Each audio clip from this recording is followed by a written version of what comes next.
Hello and welcome to our YouTube channel. My name is Abhishek Arora and I am your faculty for CSET. अभी तक की जो हमारी ये series है जिसमें मैंने सीसेट से जुड़े जो आपको रीडिंग कॉम्प्रिहेंशन का टॉपिक अभी स्टार्ट किया, उसके बाद हम रीजनिंग और क्वांटिटेटिव एप्टीट्यूड के टॉपिक्स भी लेंगे और उसे कंप्लीट करेंगे। अभी जो रीडिंग कॉम्प्रिहेंशन जो मेरे लेक्चर्स चल रहे हैं उसमें मैंने शुरुआत में जो यूनिवर्सल रूल्स वाला जो मेरा पहला वीडियो है उसमें मैंने जो पैसेज से डील करने के लिए क्या यूनिवर्सल रूल्स है वो अच्छे से एक्सप्लेन किए हैं। और उसके बाद जो है जो टेल वर्ड्स वाला मेरा वीडियो आया था जिसमें assumption, inference, implication, crux, corollary etcetera etcetera जितने भी जो ट्रेल वर्ड्स होते हैं जिसे हम कीवर्ड्स भी कहते हैं उससे रिलेटेड मैंने डिटेल में एक्सप्लेनेशन दिया है। वो वीडियो आप जरूर देखिएगा। और उसके बाद मैंने assumption based passages, inference based passages, implication based passages etcetera etcetera करते करते अब हम सम्सअप बेस्ड पैसेजेस पर आ चुके हैं। देखिए, जो सम्सअप बेस्ड पैसेजेस हैं, अब सबसे पहली बात तो ये है कि ये बताना जरूरी क्यों होता है स्टूडेंट्स को। ऐसे तो आप इस स्टेज पर आ चुके हैं, तो जैसे आपने अजम्पशन से डील करना सीख लिया, इन्फ्रेंस से, इम्प्लीकेशन से और यूनिवर्सल रूल समझ ली, तो आप सम्सअप भी शायद कर ही लोगे। पर शायद शब्द मैंने क्यों लगाया है, उसके पीछे का एक सिंपल सा रीजन है, क्योंकि स्टूडेंट कई बार कोई भी नई चीज देखते हैं तो एकदम से कंफ्यूज होने लगते हैं और उन्हें लगने लगता है कि कुछ अलग तो नहीं, कुछ गड़बड़ तो नहीं हो जाएगा। ऐसे चक्कर में वो भूल जाते हैं कि भी अप्रोच तो लगभग सेम ही रहेगी, बट सम अप का मतलब आप शब्द से समझिए। सम अप का मतलब क्या होता है कि भाई मान लीजिए किसी ने 2 घंटे का कोई लेक्चर दिया, आप बोलोगे ना कि मोटे मोटे तौर पे वो क्या बात बोलना चाह रहा है। अरे भाई तू सम अप कर ना यार, इतना लंबा चौड़े में कहाँ जा रहा है, तू सम अप कर ना। तो मुद्दे की बात है कि पूरा पैसेज आपने पढ़ा, उसमें मोटे मोटे तौर पर क्या कहा जा रहा है। एक तरह से मैं कहूंगा कि क्रक्स या सार से मिलता जुलता ही ये होता है। बट इसमें एक चीज याद रख लीजिएगा कि क्रक्स हो, सम अप हो, इसमें पैसेज से बाहर नहीं जाना है, जो है पैसेज के भीतर है। ठीक है, उससे बाहर कुछ भी नहीं है। जैसे मैंने क्रक्स में बताया था कि अब गन्ने का जो रस निकालते हैं, क्रक्स निकालते हैं, वो क्या होता है, उसका रस होता है और वो क्रक्स निकलता कहाँ से, गन्ने के भीतर से ही। यानी कि जो है वो भीतर का है, बाहर का कुछ भी नहीं। जो पैसेज में दे के रखा है उसके आगे पीछे आपको कुछ नहीं जाना है, जो मतलब जो पैसेज में है बस वही। हम पैसेज डील करेंगे, आपको आइडिया आ जाएगा कि मैं क्या कह रहा हूं। पैसेज देखिए, खुद से अटेम्प्ट कीजिए, इसे वीडियो को पॉज कीजिए और पढ़िए। हिंदी में भी देख लीजिए, जिन्हें हिंदी में पढ़ना है वो उनके लिए हिंदी में पॉज कीजिए, खुद से अटेम्प्ट कीजिए। अब मैं मान लेता हूं कि आप ये कर चुके हैं। देखिए, बात हो रही है कि अब मैं ये अज्यूम कर ले रहा हूं आपने कर लिया, तो मैं खुद से अटेम्प्ट करना स्टार्ट करता हूं, आपको एक्सप्लेन करता हूं कि इसको आपको सबसे पहले तो समझना कैसे है और समझ लेने के बाद अटेम्प्ट कैसे करना है। ठीक है, जो यूनिवर्सल रूल्स वाला लेक्चर है उसमें मैंने बहुत अच्छे से एक एक अप्रोच, एक एक ट्रिक अच्छे से एक्सप्लेन किए। आप वो वीडियो जरूर देखिएगा। उसके बाद टेलवर्ड्स वाला रूल भी, टेलवर्ड्स वाला वीडियो भी देखिएगा। ऐसे तो सारे ही देखने, बट वो मोस्ट इंपॉर्टेंट शुरुआत के 2 लेक्चर्स हैं। The conflict between man and state is as old as the state history. देखिए, मैन और स्टेट के बीच का जो कन्फ्लिक्ट है वो उतना ही ओल्ड है जितना कि स्टेट हिस्ट्री। देखिए, हिस्ट्री आपने सुना होगा, स्टेट यानी राज्य जो है, स्टेट यानी यहाँ पे जो राज्यों की बात नहीं हो रही कि गुजरात, महाराष्ट्र, बंगाल। स्टेट यानी कि एक कंट्री की बात हो रही है। ठीक है, तो एक इंटरनेशनल कंटेक्स्ट में देख लीजिए, तो जो स्टेट की जो हिस्ट्री है, जो ये राजतंत्र आप जिसको कहते हैं, उसकी जो हिस्ट्री है उससे उतना ही, मतलब जैसे कि मैन और स्टेट का बीच का जो कन्फ्लिक्ट है वो उतना ही है जितना कि ओल्ड हमारी स्टेट की हिस्ट्री, यानी कि वो तब से ही चला आ रहा है। इसका मतलब ये है, although attempts have been made for centuries to bring about a proper adjustment between the competing claims of state and the individual, the solution seems to be still far off. अब देखिए, बात कर रहे हैं कि भी attempt made for centuries adjustment के लिए स्टेट और इंडिविजुअल के बीच में, स्टिल फार ऑफ मतलब ये है कि देखो कॉन्फ्लिक्ट है तो रेजोल्यूशन लाने के लिए भी बात हो रही है। काफी सालों से चले जा रहे हैं कि भाई जो कंट्रीज जो हैं, भाई उनके बीच में सेंचुरीज से चला, कंट्रीज नहीं मतलब मैन और स्टेट के बीच में सेंचुरीज से कोशिश की जा रही है रेजोल्यूशन लाने की, लेकिन फिर भी फार ऑफ, यानी अभी दूर ही है। This is primarily because of dynamic nature of human society where old values and ideas constantly yield place to new ones. अब देखिए, इसमें डायनामिक नेचर का मतलब क्या होता है, परिवर्तनशील, गतिशील, आप ऐसे कह लीजिए। भाई नेचर है किसका, ह्यूमन सोसाइटी का, जहां पर old values versus new values की बात हो रही है कि जहां पर ओल्ड वैल्यूज जाती है तब न्यू वैल्यूज आती है। ठीक है, वैल्यूज क्या होती है ये एथिक्स के लेक्चर्स में हम आने वाले टाइम में एथिक्स भी सीखेंगे। ठीक है, it is obvious that if individuals are allowed to have absolute freedom of speech and action the result would be chaos, ruin and anarchy. अब देखिए, ऑब्वियस दैट, अब क्या बोल रहे हैं कि अगर एब्सोल्यूट फ्रीडम दे दी जाए स्पीच और एक्शन की तो chaos, ruin and anarchy. Anarchy का मतलब समझते हैं, एनार्की मतलब आर्क मतलब राजा यानी कि व्यवस्था, एक तरह से आप कैसे, एनार्की मतलब अराजकता। ठीक है, अराजकता का यहाँ पे मतलब ऐसा नहीं कि कोई अभी राजा बैठा हुआ है, बट आप बोलते हैं ना कि भाई इससे तो एनार्की फैल जाएगी, इससे तो अराजकता फैल जाएगी, कोई भी कुछ भी करने लगेगा, तो उसको अनार्की ना फैले उसके लिए हमें क्या करते हैं, हम पूरा पूरा एक सिस्टम बनाते हैं जिसपे एक आर्क या कई सारे आर्क्स बैठे होते हैं। तो बुद्धि की बात यह है कि बात हो रही है, देखो यहाँ पे क्या कहा जा रहा है, अगर इंडिविजुअल को पूरी स्वतंत्रता दे दी जाए तो उससे एनर्की आ जाएगी, यानी कि कर्ब करने की भी बात हो रही है कि हम, यानी कन्फ्लिक्ट ही बता रहे ना। इंडिविजुअल बोलता है मैं जो चाहूं बोलूं, कि मैं चाहे ये करूं, मैं चाहे वो करूं, मेरी मर्जी। बट स्टेट बोलता है नहीं, कानून है, ठीक है, उसके आधार पे तुमको चलना। फॉर एग्जाम्पल, आप बोलोगे रेड लाइट है, भाई मेरे को क्या, मेरे लिए तो ग्रीन ही है, मैं तो निकल जाऊंगा, तो वो नहीं है ना, आपको कानून के आधार पर चलना है ताकि हर कोई अच्छे से मूव कर सके, पूरा एक मैनेजमेंट हो सके। अब इसमें बोल रहे हैं कि author's viewpoint can be best summed up. ठीक है, the conflict between the claims of state and individual remains unresolved. पहला ऑप्शन, चलिए हम पढ़ जाते हैं। Anarchy and chaos are the obvious results of democratic traditions. Old values, ideas, and traditions persist despite of dynamic nature of human society. Constitutional guarantee of freedom of speech is not in the interest of society. अब देखिए, सबसे पहली बात तो option D हम निकाल देते हैं, constitutional guarantee of freedom of speech is not in the interest of society. गया, conflict between the claims of state and individuals remain unresolved. देखिए, ये एक पार्ट को तो कवर कर रहा है कि भाई कॉन्फ्लिक्ट तो अनरिजॉल्व्ड ही है, वो लिखा है ना भाई, फार ऑफ है एक दूसरे से अभी भी, तो इसको मैं अभी लिस्ट में रखता हूं, इसको मैं अभी निकालता नहीं हूं। Anarchy and chaos are the obvious results of democratic traditions. देखिए, डेमोक्रेटिक ट्रेडिशंस से कोई इश्यू नहीं है, बात क्या हो रही है कि जो एनार्की कब होती है, जब पूरी फ्रीडम दे दो, पूरी फ्रीडम दे दो तो एनार्की आएगी। बैलेंस बना के रखो डेमोक्रेसी के थ्रू तो हमें कोई इश्यू नहीं है, ये गलत हो गया।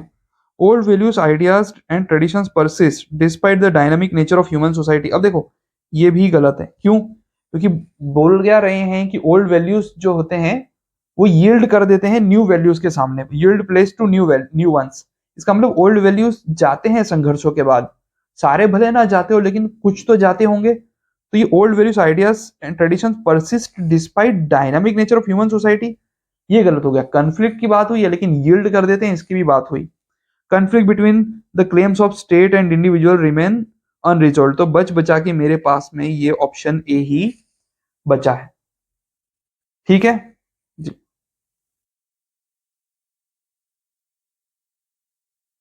अब हम आ चुके हैं हमारे नेक्स्ट पैसेज पे। मैं अज्यूम कर लेता हूं कि आपने वीडियो को पॉज किया है और इंग्लिश में भी देख लिया, और जिनको हिंदी में पढ़ना है उनके लिए ठीक है। देखिए, आने वाले टाइम में यदि जरूरत महसूस हुई तो हिंदी माध्यम छात्रों ने यदि अनुरोध किया तो मैं हिंदी माध्यम के छात्रों के लिए भी पैसेजेस हिंदी भाषा में ही उपलब्ध करवा दूंगा, और यदि ऐसा नहीं होता है तो आप इससे भी सीख ही सकते हैं।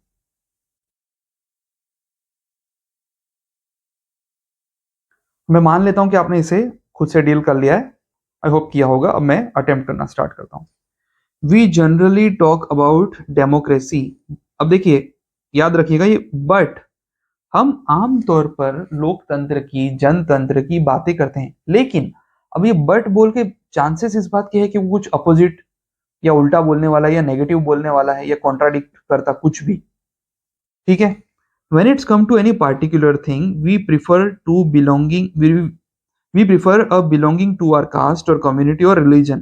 अब बोले किसी पर्टिकुलर थिंग की बात हुई, फॉर एग्जाम्पल आप जनतंत्र की बातें करेंगे, आप 10 तरह की बातें करेंगे, ठीक है, लेकिन मान लीजिए कि कहीं शादी ब्याह की बात आई तो पहला नंबर पे आप क्या देखते हैं, अपना रिलीजन देखने की करेंगे, आप अपनी कास्ट देखने की, कम्युनिटी देखने की करेंगे, 10 तरह की बातें आप देखने की करेंगे, जबकि ऐसा तो बोल सकते हैं कि इसका कोई स्थान नहीं है।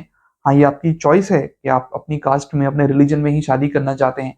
लेकिन अगर कोई दूसरा कर रहा हो और उसे कोई रोकने की कोशिश करे तो ये तो एक अजनतांत्रिक व्यवहार हो गया। ठीक है? तो ऐसा कुछ लोग करते हैं। So long as we have that this kind of temptation, our democracy will remain a phony kind of democracy. जब तक ऐसा चलता रहा, फोनी यानी कि एक तरह की छद्म या कहेंगे ना कि भाई बस नाम मात्र की, ऐसा हिंदी में इसका क्या रखा है देख लेते हैं हम। चलिए, बनावटी लोकतंत्र दिख रहा है आपको? मैंने कहा था छद्म।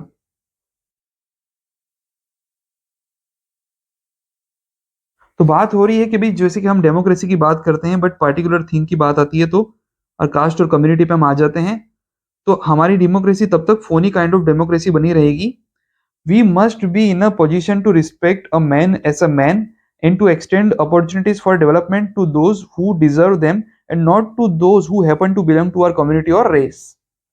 ठीक है? बात हो रही है कि भाई हमको एक मैन को मैन के तौर पर देखना है, ना उसके रिलीजन की और ना उसकी रेस, कास्ट एक्सेट्रा, इसमें मानना ना मानना मुद्दे की बात है, हमें इस और देखना ही नहीं।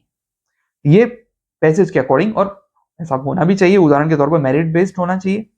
आगे कह रहे हैं कि भाई जो डिजर्व करते हैं, डिजर्व देम, उस आधार पे उनको अपॉर्चुनिटी देनी चाहिए, न कि अपने रेस से है, अपने कास्ट से है, उस आधार पर। This fact of favouritism has been responsible for much discontent and ill will in our country, अर्थात कि भाई भतीजावाद। ठीक है? जैसे कि आश्चर्य की बात तो तब होती है फेवरेटिज्म शब्द सुन के, जब हम अंकल जजेस का कंसेप्ट सुनते हैं। यकीन नहीं आता कि जुडिशरी में भी कुछ लोग मानते हैं कि भाई भतीजावाद या नेपोटिज्म है। सिर्फ बॉलीवुड में ऐसा जरूरी नहीं। Which one of the following statements best sums up the above passage? देखिए, पैसेज समझ में आ चुका है। वो बात कर रहा है कि भी जाति के आधार पे नहीं, मेरिट के आधार पर बात करो, मोटे मोटे तौर पर जिसके आसपास बात चल रही है। अब हम देखते हैं कि इससे सुटेबल हमें सबसे कौन सा लगता है। Our country has a lot of diversity with its many castes, communities and religions. अब ये पहला पार्ट तो ऐसा लग रहा है जो कोई छोटा बच्चा स्कूल में जाके ऐसे बोलता है ना। Our countries have a lot of democracy with its many castes, communities and religions. और हम सब साथ मिलके रह रहे हैं। ये तो ऐसा लग रहा है, तो आप एक जनरल स्टेटमेंट के तौर पे बोल रहे हैं, कहाँ सम अप कर रहा है? इससे आपको क्या वो कास्ट डिस्क्रिमिनेशन या रेशियल डिस्क्रिमिनेशन या रिलीजन के बेस पे होने वाला डिस्क्रिमिनेशन या अपनी कम्युनिटी, अपने जो नेपोटिज्म या फेवरेटिज्म वाला एंगल आपको दिखाई दिया है इसमें कहीं पे भी? ये तो एक ऐसा जनरल स्टेटमेंट दिख रहा है कि जो महिमा मंडन कर रहा हो। सम अप थोड़ी ना हुआ, रिमेनिंग पार्ट कहाँ गया? True democracy could be establish by providing equal opportunities to all, ये हो सकता है। So far as none of us have actually understood the meaning of democracy. अब देखो, सी गलत क्यों है? अभी तक हमने ये समझा ही नहीं है कि डेमोक्रेसी का एक्चुअल मीनिंग क्या है। क्या बात कर रहे हो? सामने वाला जो ऑथर है वो ये समझता है कि डेमोक्रेसी का मतलब क्या है, तभी तो वो एक शब्द चुन रहा है ना कि फोनी काइंड ऑफ डेमोक्रेसी। वो डिफाइन करने की कोशिश कर रहा है ना डेमोक्रेसी को, कि फोनी काइंड ऑफ डेमोक्रेसी है ये, छद्म, एक बनावटी डेमोक्रेसी है ये, यानी वो डेमोक्रेसी का मतलब जानता है, तभी तो वो डिफाइन कर रहा है कि ये सही है, ये गलत है। ये गलत हो गया। हाँ, ये तो गलत हो ही गया। It will never be possible for us to establish truly democratic governance in our country.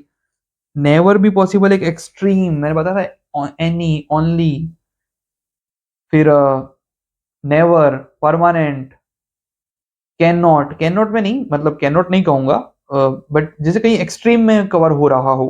Never, अगर नेवर पॉसिबल आ गया है इसका मतलब कभी भी पॉसिबल होगा ही नहीं। वो तो कह रहा है हमें सबको अपॉर्चुनिटी देनी है, जिससे जो है मेरिट बेस्ड, जो फेवरेटिज्म नहीं करना है, जो डिजर्व करता है उसको अपॉर्चुनिटी देनी, उससे अच्छी डेमोक्रेसी आ जाएगी, स्टेब्लिश हो जाएगी। तो never possible for us to establish truly democratic governance in our country, तो ऐसे ही गलत हो गया। बच गया true democracy could be established by providing equal opportunities to all. Passage इसी की बात कर रहा है, यही इसका सम अप हो जाना है। तो ये पैसेज यहाँ कंप्लीट हुआ। अब देखते हैं आगे। चलिए, ये पैसेज पढ़िए। मैं मान लेता हूं कि आपने वीडियो को पॉज किया और पढ़ लिया, और जिसे हिंदी में पढ़ना है कीजिए वीडियो को पॉज, पढ़िए। ऑप्शन भी दिखा दूं?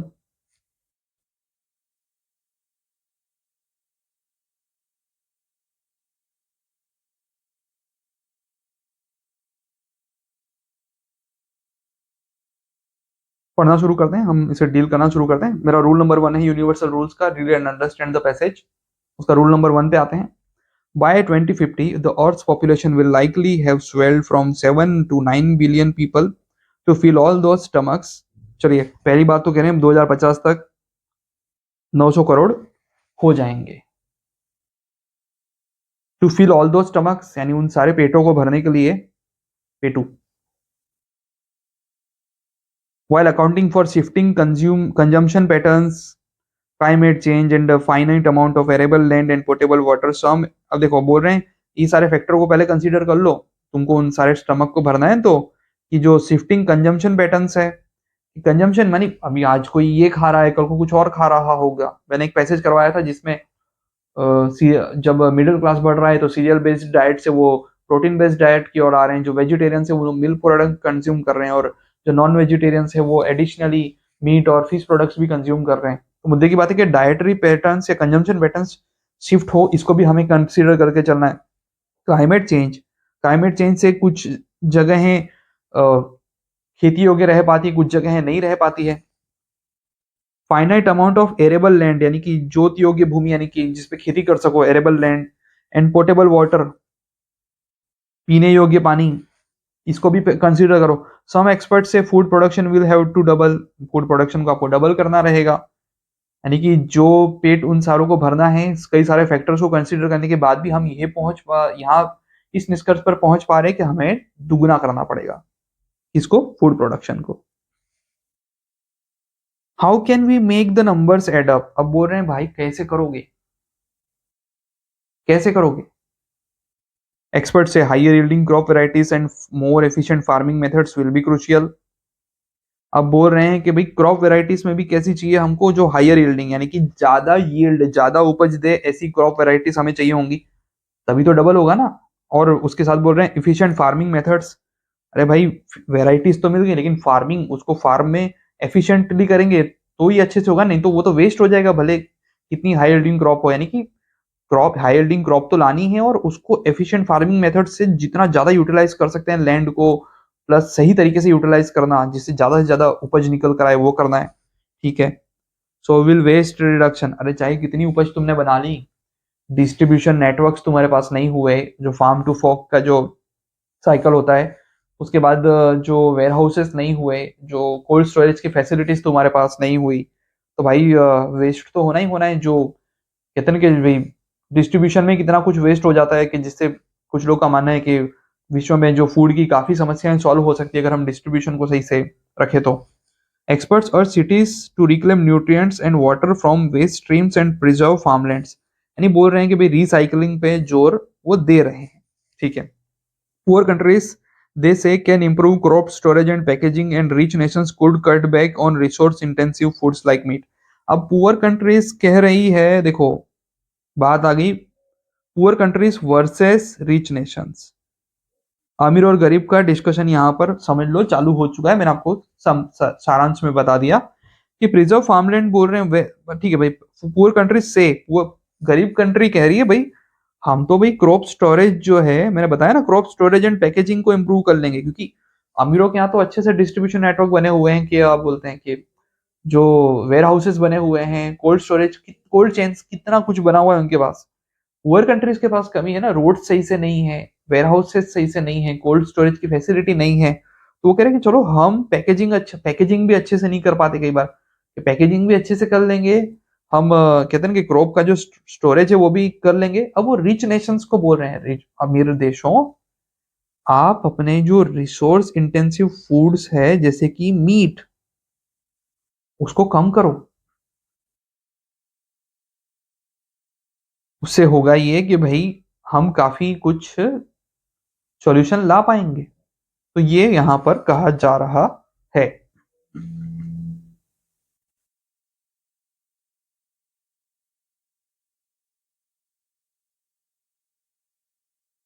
चलिए ऑप्शन देखते हैं।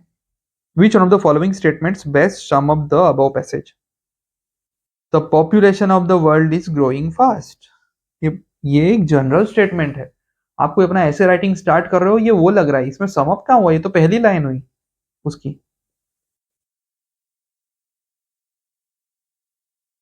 Food security is a perennial problem in only in developing countries. अरे भाई, तो डेवलपिंग कंट्रीज की क्या बात करो, वो डेवलप्ड कंट्रीज को भी तो बीच में लेके आ गए ना कि तुमको भी ये करना होगा। एक रिच और पुअर नेशन बोल रहे हैं कि रिच पुअर बोलते हैं हम ये कर लेंगे, रिच को बोल रहे तुम ये करो।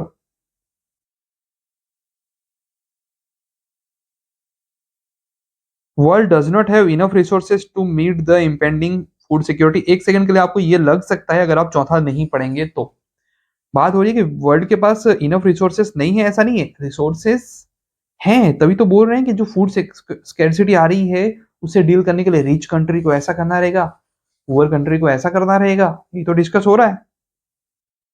बच बचा के बचाइए। Food security is increasingly a collective challenge. Collective का मतलब क्या होता है? हम सब मिलकर करेंगे, हम सब मिलकर इस काम को अंजाम देंगे, हम इस योजना को करेंगे। ये कलेक्टिव सिक्योरिटी की बात है, यह एक कलेक्टिव चैलेंज है। रिच नेशन बोल रहे हैं हम ये कर लेंगे, पुअर नेशन बोल रहे हैं हम ये कर लेंगे, पुअर नेशन रिच नेशन को बोल रहे तुम ये करो हम ये कर लेंगे। एक कलेक्टिव ही हुआ ना, कलेक्टिविज्म। एक होता है इंडिविजुअलिज्म, एक होता है कलेक्टिविज्म। ठीक है, तो समूहवाद की यहाँ पर बातें हो रही है।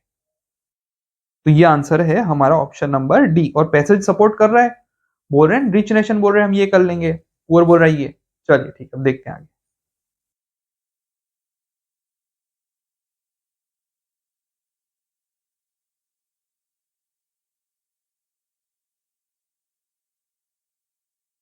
तो चलिए आज के हमारे जो पैसेजेस हैं वो कंप्लीट हुए हैं। और अगर आप हमारे चैनल पर नए हैं तो हमारे चैनल को सब्सक्राइब कीजिए, वीडियो को लाइक कीजिए, कमेंट कीजिए, शेयर कीजिए और हमसे जुड़े रहिए। धन्यवाद।